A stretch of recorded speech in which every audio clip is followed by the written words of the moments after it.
నీటిలొల్లిలా మోదీ ఓడిపోయిండని విపక్షాల సంబరాలు. మోదీ వేసిన స్కెచ్ తో ప్రతిపక్షాల దిమాగ్ ఖరాబ్. पूरे हिंदू समाज को हिंसक कहना, కాక్రోచ్ పార్టీ చాటున దాక్కొని బఫూన్లైన విపక్షాలు. సభకు డుమ్మా కొట్టి కొత్త స్కెచ్ వేసిన మోదీ అమిత్ షా.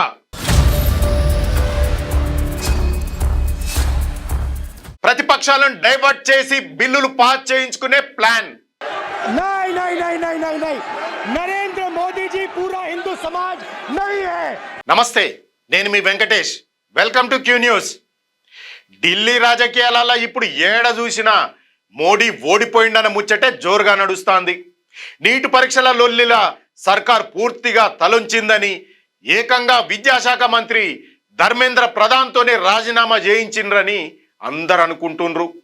గతంలో ఎన్నడూ లేని తీరుగా ఒక కేంద్ర మంత్రి రాజీనామా చేసుడంటే తప్పు జరిగిన మాట వాజిబే అని సర్కార్ ఒప్పుకున్నట్టే అని పబ్లిక్ భావిస్తాండ్రు. గతంలో రైతుల ఆందోళనకు భయపడి చట్టాలను వెనక్కి తీసుకొని సారి చెప్పినట్టే గిది కూడా గట్లనే జరిగిందని లెక్కలు గడుతున్నారు. ఈ ఆందోళనలల్లా కాక్రోచ్ జనతా పార్టీ గెలిచిందని, సర్కార్ ఓడిపోయిందని తెగ ప్రచారం అయితే జరుగుతాంది. దీంట్లో ప్రతిపక్ష నాయకులు కూడా బాగానే ఆగమైతాండ్రు. గా శివసేన ఉద్ధవ్ వర్గం ఎంపీ సంజయ్ రౌత్ అయితే ఓ అడుగు ముందుకేసి అమెరికాల ప్రధాని మోదీ, సిజేపీ నేత అభిజిత్ దీప్కే ఇద్దరు రహస్యంగా కలుసుకున్నారని, జంతర్ మంతర్లా జరుగుతున్నది ఓ పెద్ద డ్రామా అని సోషల్ మీడియాలో ఫోటో పెట్టిండు. ప్రధానిని కలిసిన తర్వాతనే దీప్కే భారత్కు వచ్చిండని ఆరోపణలు కూడా చేసిండు.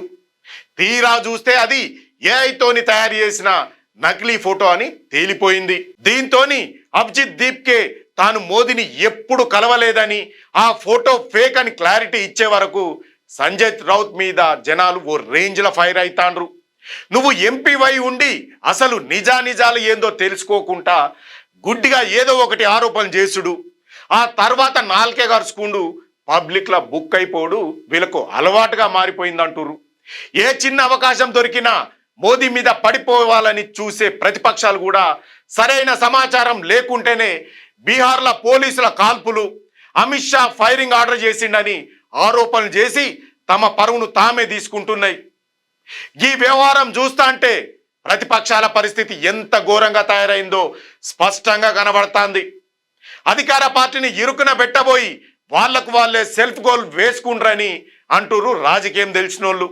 అసలు ఈ నీటి పంచాయతీ ఎందుకింత పెద్దగా అయిందో చూసే ప్రయత్నం చేద్దాం. అది ఇక్కడ అవసరం కూడా. ప్రతి ఏడు లక్షలాది మంది పిల్లలు ఈ పరీక్షలు రాస్తారు. అందుకోసం కోచింగ్ సెంటర్లకు వేల కోట్ల రూపాయల ఫీజుల కింద కడతారు. వారి అరాచకం, పేపర్ లీకులు, అక్రమాల వరకు వెళితే ఆ విషయంలో సర్కార్ తొందరగా నిర్ణయం తీసుకోలే. లీకుల తరువాత పిల్లల ఆత్మహత్యలు జరుగుతున్నా కూడా పెద్దగా పట్టించుకున్న పాపాన పోలేదు. దాంతో జనంలా కోపం విపరీతంగా పెరిగిపోయింది. ఎప్పుడైతే ఈ సిజేపీ వాళ్ళు దీన్ని పట్టుకున్నారో కులం, మతం, ప్రాంతం అన్న తేడా లేకుండా స్టూడెంట్స్, పేరెంట్స్ అందరూ ఒకటైనరు. అసలు ఈ ఉద్యమానికి గింత పెద్ద ఎత్తున మద్దతు వస్తుందని అటు దీప్కే గాని ఇటు సర్కార్ గాని కలలో కూడా ఊహించలే. ఇదే అదనుగా చూసుకొని సందుల్లో సడేమియా అంటూ యాంటీ నేషనల్ శక్తులు ఈ ఆందోళనలల్లా దూరిపోయినాయి. దేశంలో అల్లర్లు సృష్టించాలని ప్లాన్లు కూడా వేసినాయి. మొదట్లోనే కఠిన చర్యలు తీసుకుంటే గింతలొల్లి అయ్యేది కాదు. చట్టాలు తెచ్చుడు, యాక్షన్ తీసుకోండు అంత ఆలస్యంగానే జరిగింది. సోనం వాంగ్చుక్ దీక్ష విరమించగానే అంత సల్లబడ్డదని సర్కారు పొరపాటు పడ్డది. మోదీ స్వయంగా రాత్రిపూట వీడియోలు వదిలినా జనం పెద్దగా పట్టించుకోలే. దానికి తోడు చీఫ్ జస్టిస్ కూడా వీడియోలు చూసే తీరిక లేదని అనడం సర్కారుకు ఇంకా నెగిటివ్ అయింది. ఇక బంగ్లాదేశ్, శ్రీలంకలల్లా జంజీ పిల్లలు ఎట్లయితే రోడ్ల మీదకి వచ్చి ప్రభుత్వాలను కూలగొట్టిండ్రో మోదీకి బాగా ఎరుక. అందుకే ఆలస్యంగానైనా కళ్ళు తెరుచుకున్నాడు. జరిగిన తప్పులను పరోక్షంగా ఒప్పుకుంటూ మంత్రి ప్రధాన్తోని రాజీనామా చేయించిండు.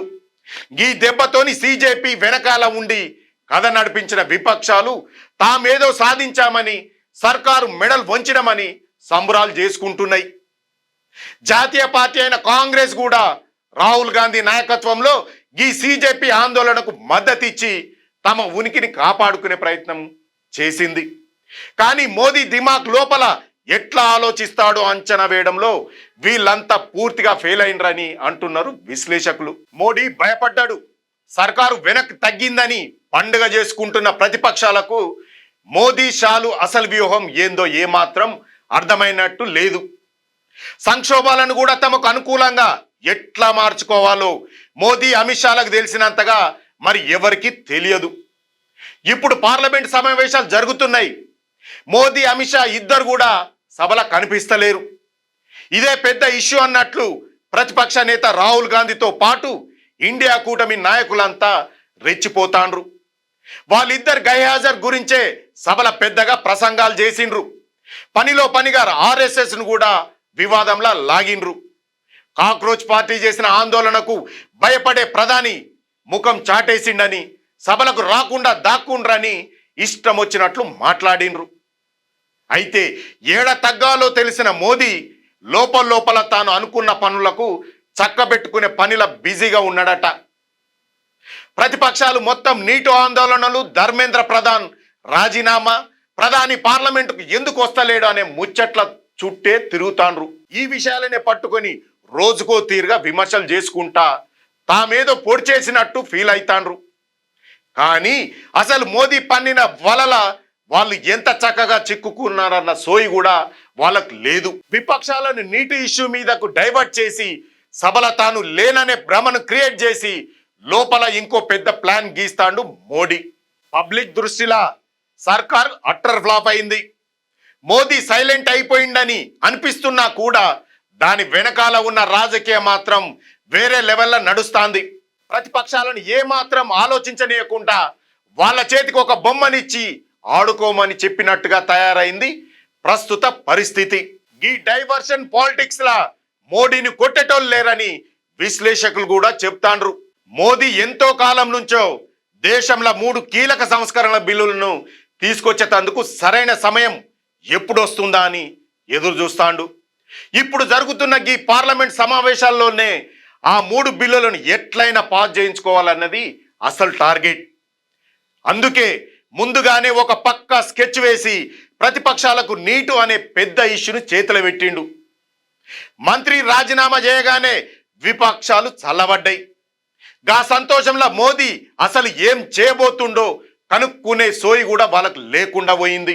ఒకవైపు ప్రతిపక్ష నాయకులు పార్లమెంటులో మోదీ ఎక్కడా అంటూ గొంతు చించుకుంటా అంటే, ఇంకోవైపు సర్కారు మాత్రం పక్కా ప్రణాళికతోని ఆ 3 బిల్లులను ఆమోదించుకునే పనిలా పడ్డది. అవేంటంటే, మొదటిది 131వ రాజ్యాంగ సవరణ బిల్లు. దీంతో 2011 జనాభా లెక్కల ఆధారంగా లోక్సభ సీట్ల సంఖ్యను పెంచుకునేందుకు ఆర్టికల్ 82ను సవరించుకోవచ్చు. ఇక రెండవది డీలిమిటేషన్ బిల్లు. జనాభా లెక్కల ప్రకారం పార్లమెంటు నియోజకవర్గాల సరిహద్దులను మళ్ళోసారి గీసేందుకు డీలిమిటేషన్ కమిషన్ ఏర్పాటు చేయడం. ఇక మూడవది కేంద్ర పాలిత ప్రాంతాల చట్టాల సవరణ బిల్లు. అంటే ఢిల్లీ, జమ్మూ కాశ్మీర్, పుదుచ్చేరి లాంటి కేంద్ర పాలిత ప్రాంతాలలో కూడా మహిళలకు 33% రిజర్వేషన్ పక్కాగా అమలు చేయడం. మరి ఈ బిల్లులతోని మోదీ సర్కార్కి ఏం లాభమని అడగవచ్చు. మీకు తెలియదు కానీ ఈ 3 బిల్లులతోని ప్రభుత్వానికి మస్తు రాజకీయ లాభాలు ఉన్నాయి. ఫస్ట్ ముచ్చట ఏంటంటే, నియోజకవర్గాల పునర్విభజన జరిగితే బీజేపీకి బాగా పట్టున్న ఉత్తరాది రాష్ట్రాలల్లో లోక్సభ సీట్లు భారీగా పెరుగుతాయి. ఇది వాళ్లకు పెద్ద అడ్వాంటేజ్. రెండవది 33% మహిళా రిజర్వేషన్లు కనుక అమలు చేస్తే దేశవ్యాప్తంగా ఉన్న ఆడబిడ్డల ఓటు బ్యాంక్ మొత్తం కమలం వైపు మల్లుతుంది. మూడవది జమ్మూ కాశ్మీర్, ఢిల్లీ లాంటి చోట్ల సరికొత్త సరిహద్దులు గీస్తే అక్కడ కూడా పార్టీ పట్టు గట్టిగా అవుతుంది.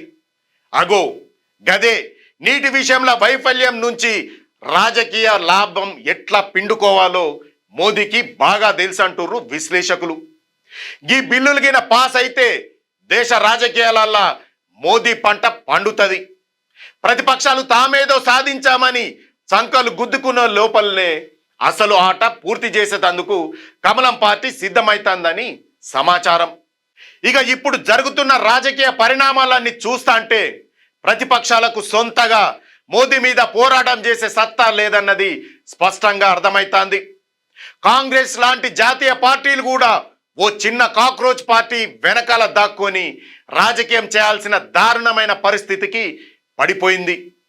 ఎన్డీఏ సర్కారు ఏర్పడినప్పుడు ఏపీ ముఖ్యమంత్రి చంద్రబాబు నాయుడు, బీహార్ ముఖ్యమంత్రి నితీష్ కుమార్ల మీద ఆధారపడి ఉందని, ఈ సర్కారు ఎంతో కాలం నిలబడదని అందరూ అనుకున్నారు.